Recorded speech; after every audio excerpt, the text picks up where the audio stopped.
कांग्रेस सांसद राहुल गांधी द्वारा जैन जी युवाओं से संविधान बचाने और कथित वोट चोरी रोकने की अपील पर विवाद गहराता जा रहा है। राहुल गांधी के प्रेस कॉन्फ्रेंस और सोशल मीडिया पोस्ट के बाद राजनीतिक बयानबाजी तेज हो गई है। कानपुर के बीजेपी जिलाध्यक्ष अनिल दीक्षित ने राहुल गांधी पर आपत्तिजनक टिप्पणी करते हुए उन्हें नशेबाज करार दिया है, जिससे मामला और गर्मा गया। कांग्रेस ने इस बयान पर कड़ी निंदा की है।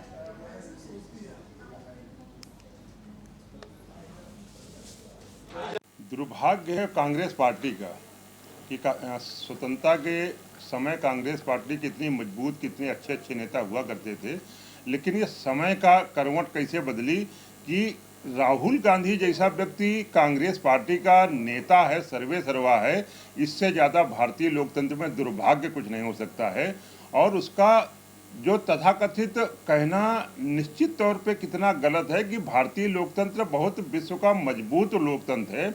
यहाँ किसी भी माई के लाल की, इनकी नहीं, और भी तथाकथित लोग हैं जो कहते हैं कि हिंदुस्तान में भी बांग्लादेश, नेपाल जैसा हाल होगा, बांग्लादेश जैसा हाल होगा। यहाँ का समाज एकजुट समाज है, लोकतंत्र में आस्था रखता है, कभी भी इनकी जैसी बातों पे उन पे नहीं आने वाला है। भाई, आज जिस तरह से कल खुलासा राहुल जी ने किया, जिस तरह से पहले भी खुलासा किया था, कल तो उन्होंने इतनी स्पष्ट रूप से पूरी बात डिटेल में बताई। और जो घटना वहाँ पे हुई और 6000 से ऊपर वोट जिस तरह से डाइवर्ट हुए, सुबह 4:03 पर उसमें एप्लीकेशन लगाई गई और 36 सेकंड में वोट गायब हो गए। इस तरह की घटनाएं जो हुई हैं, और भी कई घटनाओं उन्होंने डिटेल दिया। और जिन लोगों ने गायब करने के बारे में जिनके फ़ोन नंबर दिए गए थे, उन्होंने कहा मैंने ऐसी कोई काम की नहीं। एक सॉफ्टवेयर डेवलप किया गया है, उस सॉफ्टवेयर से सब काम किए गए हैं। और इन वोट चोरों को संरक्षण हमारे चुनाव आयोग और चुनाव के जो हमारे चीफ इलेक्शन कमिश्नर वो दे रहे हैं।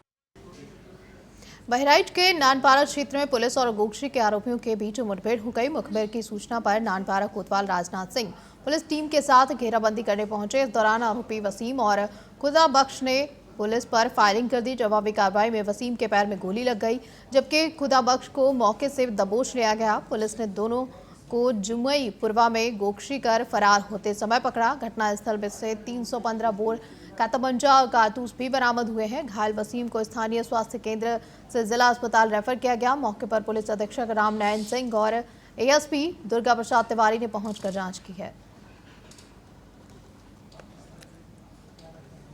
नानपारा में दिनांक 20/9/25 को एक अभियोग पंजीकृत हुआ था। क्राइम नंबर 455/25, धारा 325 BNS, 11 प्रश्न क्रूरता अधिनियम, वर्ग 3/5A/8 गोवध निवारण अधिनियम। इससे संबंधित 2 वांछित अभियुक्तों की पुलिस तलाश कर रही थी।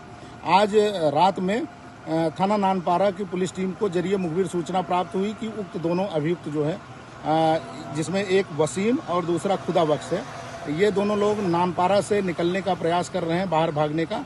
उक्त क्रम में पुलिस की टीम ने जब इनकी नहर के पास मथुरा पुल से हाड़ा बसेरी की तरफ जाने वाले नहर पुल के पास में जब इनकी घेराबंदी की, तो इन लोगों ने पुलिस टीम पर।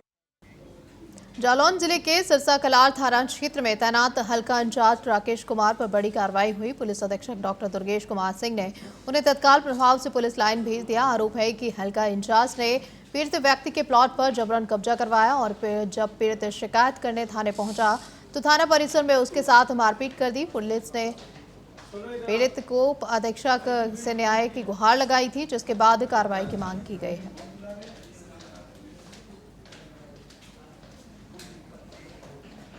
कानपुर देहात के मूसानगर थाना क्षेत्र के क्योटरा बांगर गांव से शर्मसार कर देने वाली तस्वीरें सामने आई हैं। यहां के एक सरकारी विद्यालय में रात भर डांस और बाल बालाओं के ठुमके लगे हैं। जिस स्कूल में दिन में बच्चे पढ़ते हैं, उसी जगह पर रात में अभिभावकों और प्रधान पति सहित गांव वालों ने बाल बालाओं के साथ डांस किया। कार्यक्रम का वीडियो सोशल मीडिया पर वायरल होने के बाद पुलिस जांच में जुट गई है।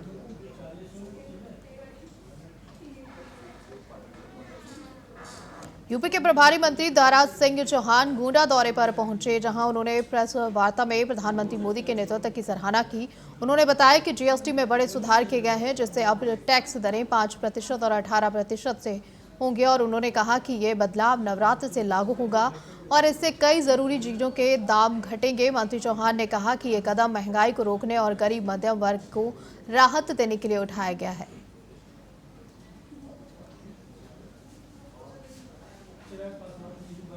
पूरे देश की जनता को जो दीपावली का एक बहुत बड़ा जो गिफ्ट दिया है, जिसको लेकर इससे देश की सियासत में तमाम तरह की चर्चे चलती थी, लेकिन इस बात को हम पूरी निष्ठा ईमानदारी से कह सकते हैं कि माननीय प्रधानमंत्री जी गरीब की पीड़ा को पूरी तरीके से जानते और पहचानते हैं, और इसी नाते उन्होंने इस देश के 140 करोड़ लोगों, जो गरीब लोग हैं, बेबस लाचार हैं, मध्यम वर्ग के लोग हैं, जिनको राहत प्रदान करने के लिए उन्होंने जीएसटी को जो कई स्लैब में था, कई श्रेणियों में था, उन्हें 2 श्रेणी में कर दिया है, और ऐसे तमाम तरह की सुविधा उन्होंने दिया है।